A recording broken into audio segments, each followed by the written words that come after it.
നമസ്കാരം, സുരേഷ് ക്ഷേത്രമാണ്. Green media vision ചാനലിന്റെ ഒരു നേർക്കാഴ്ചയിലേക്ക് എല്ലാവർക്കും സ്വാഗതം. പത്തനംതിട്ട ജില്ലയിലെ കലഞ്ഞൂരിലാണ്, അതായത് മനോഹരമായ പ്രദേശം എന്ന് നമ്മൾ എല്ലാവരും പറയുന്ന കലഞ്ഞൂർ. കഴിഞ്ഞ ദിവസം പുലി ഇറങ്ങിയ സ്ഥലത്താണ്.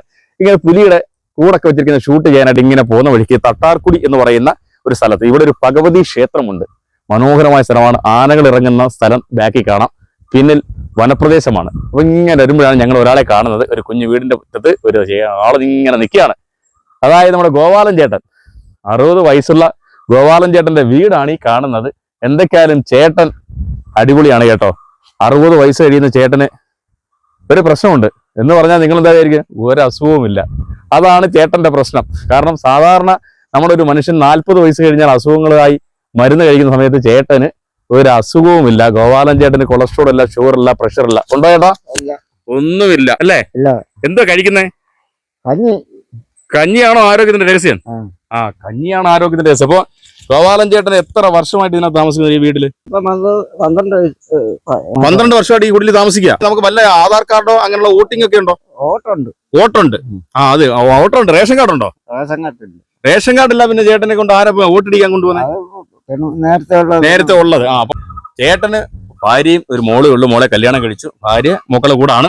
ചേട്ടൻ ഒറ്റയ്ക്ക് വർഷങ്ങൾ ആരും കാണാനൊന്നും വരുന്നില്ല, തിരക്കാറുമില്ല. ഇല്ല, പാവം. അങ്ങനെ നിങ്ങൾ പറയണം, ഓരോ മനുഷ്യരും ഓരോ അവസ്ഥയിലാണ്. നമ്മളും ഒരു അവസ്ഥയിലായിരിക്കാം. ഇവിടെ ബംഗാളികൾ ഉണ്ടായിക്കൊടുത്ത റബ്ബർ കൊണ്ടുള്ള ഒരു തടിക്കസാലയൊക്കെ ഉണ്ട്. ഈ വീടിനകത്താണ് ചേട്ടന്റെ കിടത്തയും പാചകം ചെയ്യലും എല്ലാം. ആരെങ്കിലും ഒക്കെ സഹായിക്കുന്നുണ്ടല്ലേ? നേരത്തെയൊക്കെ നല്ല ജോലി നടന്നിട്ടാണ്. പക്ഷെ എന്നും പറഞ്ഞ അസുഖമൊന്നുമില്ല കേട്ടോ. എന്നാൽ രജനീകാന്തിനാണ് ബോഡിയൊക്കെയാണ്. നല്ല രജനി സ്റ്റൈലിലാണ് ചേട്ടൻ നിൽക്കുന്നത്. അപ്പൊ ഗോപാലൻ ചേട്ടാ, നല്ല ചെറുപ്പത്തിൽ അടിച്ചു പൊളിച്ച് വനത്തിലൊക്കെ കയറിയിട്ടുണ്ടോ? ഈ വനപ്രദേശം എല്ലാം കോന്നി ഡിവിഷനൊക്കെ കറങ്ങിയിട്ടുണ്ടോ? ആനയും കാട്ടുപോത്തിനും കരടിയെ കണ്ടിട്ടുണ്ടോ?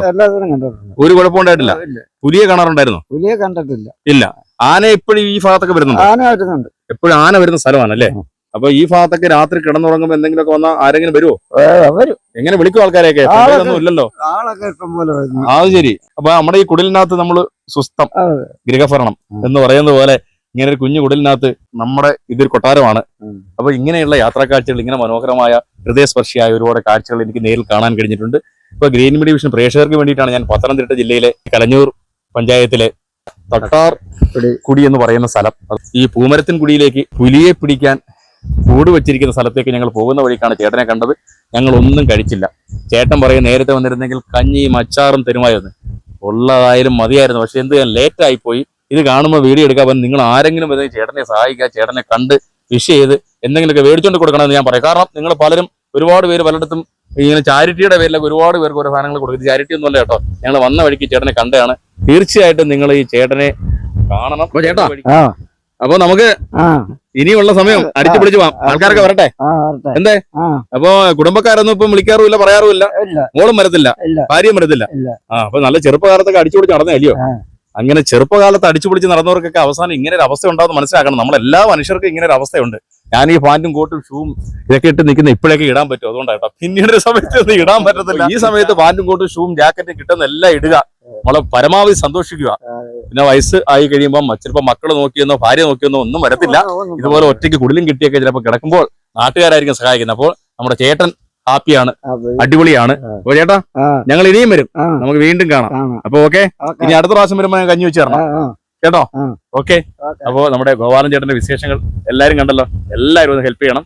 ഓക്കെ. പരമാവധി ഷെയർ ചെയ്യുക. വീഡിയോ ഷെയർ ചെയ്ത് ചേട്ടനെ എല്ലാവരിലും എത്തിക്കുക. വരുന്നവരൊക്കെ ചേട്ടനെ ഈ തട്ടാർകുടി ഒന്നും കൂടെ ഓർത്തോ. കലഞ്ഞൂരിൽ നിന്നും പൂമരത്തിൻ കുടിയിലേക്ക് പോകുമ്പോൾ തട്ടാർകുടി ഭഗവതി ക്ഷേത്രം. ചേട്ടൻ ആ ക്ഷേത്രത്തിലെ കലാകാരനെന്ന് ഞാൻ പറയുന്നത് വലിയ ക്ഷേത്രമൊന്നും അല്ല. എങ്കിലും ചേട്ടൻ അവിടെ ദേവിയെ തൊഴുത് ദേവിയുടെ കർമ്മങ്ങളൊക്കെ ചെയ്ത് തൂത്ത് വെടുപ്പാക്കിയിരിക്കുന്ന ആളാണ്. അപ്പോൾ എല്ലാവർക്കും ഇതൊരു അനുഭവമായിരിക്കട്ടെ. ഓക്കെ.